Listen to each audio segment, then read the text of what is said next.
नमस्ते दोस्तों, सी Satbir Singh YouTube channel पे आपका स्वागत है। दोस्तों, ट्रांसपोर्टर के लिए और ई वे बिल के लिए जीएसटी पोर्टल के द्वारा नया अपडेट प्रोवाइड किया गया है, जिसके बारे में कि हम इस वीडियो में डिस्कशन करेंगे। दोस्तों, आप हमारे यूट्यूब चैनल को सब्सक्राइब कर लीजिए और आप हमें टेलीग्राम ऐप सी सतबीर सिंह टेक्सील पे भी सब्सक्राइब कर लीजिए, ताकि आपको जीएसटी के रेगुलर अपडेट आपके मोबाइल पे ही मिलते रहें। दोस्तों, टैक्स पेयर के लिए और ट्रांसपोर्टर के लिए नई एडवाइजरी जीएसटी पोर्टल के द्वारा जारी की गई है। दोस्तों, बहुत से ट्रांसपोर्टर को टैक्स पेयर को प्रॉब्लम आ रही थी ट्रांसपोर्टर आईडी की वेरिफिकेशन करते हुए ई वे बिल सिस्टम में। दोस्तों, यहाँ पे क्लैरिफाई किया गया है कि ट्रांसपोर्टर ई वे बिल सिस्टम में 3 प्रकार के हैं। एक तो वो ट्रांसपोर्टर जो कि जीएसटी में रजिस्टर्ड है, यानी कि जिन्होंने जीएसटी में रजिस्ट्रेशन ली हुई है और उनके पास जीएसटी नंबर है। दूसरे दोस्तों वो ट्रांसपोर्टर हैं जिन्होंने के जीएसटी में कोई रजिस्ट्रेशन नहीं ली है, लेकिन जिन्होंने ई वे बिल पोर्टल पे अपने आप को रजिस्टर किया है, तो उस केस में उनके पास इनरोलमेंट आईडी होता है जो कि जीएसटी नंबर की तरह ही दिखता है। तो दोस्तों, इन्हें इनरोल्ड ट्रांसपोर्टर कहा जाता है। दोस्तों, तीसरी कैटेगरी है कॉमन इनरोल्ड ट्रांसपोर्टर, यानी कि ये ट्रांसपोर्टर ऐसे हैं जो कि जीएसटी में रजिस्टर्ड है, जिनके पास के मल्टीपल जीएसटी नंबर होते हैं डिफरेंट स्टेट में। तो दोस्तों, ये ट्रांसपोर्टर यदि कंसाइनमेंट मूव करते हैं एक स्टेट से दूसरी स्टेट में, तो उस केस में ये कॉमन अपना इनरोलमेंट आईडी यूज़ कर सकते हैं। ट्रांसपोर्टर आईडी उन्हें अपडेट करना होता है जब ये माल एक स्टेट से दूसरी स्टेट में लेके जाते हैं।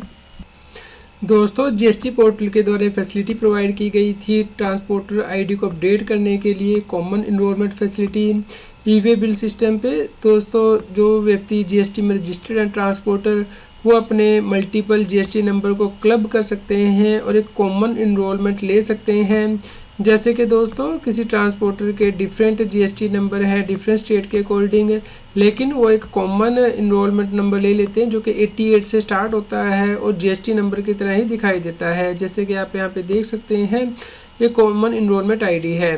दोस्तों, इसका पर्पज़ ये होता है कि जो ट्रांसपोर्टर हैं वो इस नंबर को यूज़ कर सकते हैं और ट्रांसपोर्टर आईडी को अपडेट कर सकते हैं, जिससे कि यदि वो एक स्टेट से दूसरी स्टेट में गुड्स को मूव करते हैं, तो उस केस में ये common enrolment ID transporter ID के तौर पे अपडेट कर सकते हैं, जिस केस में कि उन्हें हर स्टेट में अपने जीएसटी नंबर को जो है अपडेट करने की ज़रूरत नहीं पड़ती है।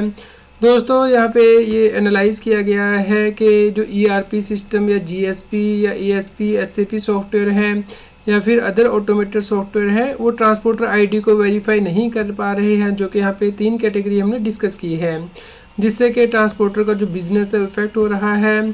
तो यहाँ पे इसे क्लैरिफाई किया गया है।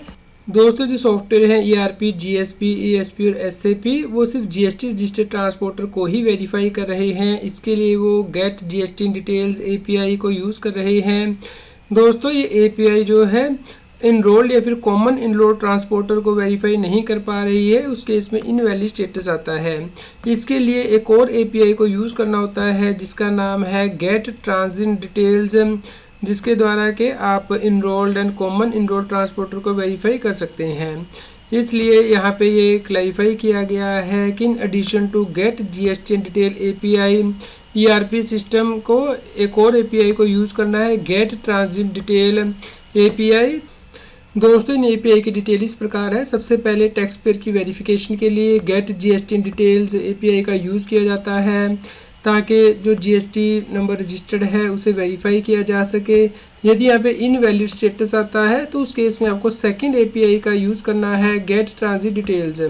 तो ये ट्रांसपोर्टर की वेरिफिकेशन के लिए है, यानी कि सबसे पहले जीएसटी डिटेल को वेरीफाई किया जाएगा। यदि इनवैलिड आएगी तो उस केस में ट्रांजिट डिटेल्स को वेरीफाई किया जाएगा, जिससे कि enrolled transporter, common enrolled transporter verify किए जा सकें, जिससे कि जो 88 से इनरोलमेंट आईडी स्टार्ट होते हैं वो भी वेरीफाई हो जाएंगे। तो यदि यहाँ पे भी इनवैलिड आ रहा है, तो इसका मतलब है कि ट्रांजिट आईडी अवेलेबल नहीं है। इसी प्रकार ई वे बिल पोर्टल पे भी 2 ऑप्शन दी गई हैं, जीएसटी टैक्स पेयर के लिए और ट्रांसपोर्टर के लिए।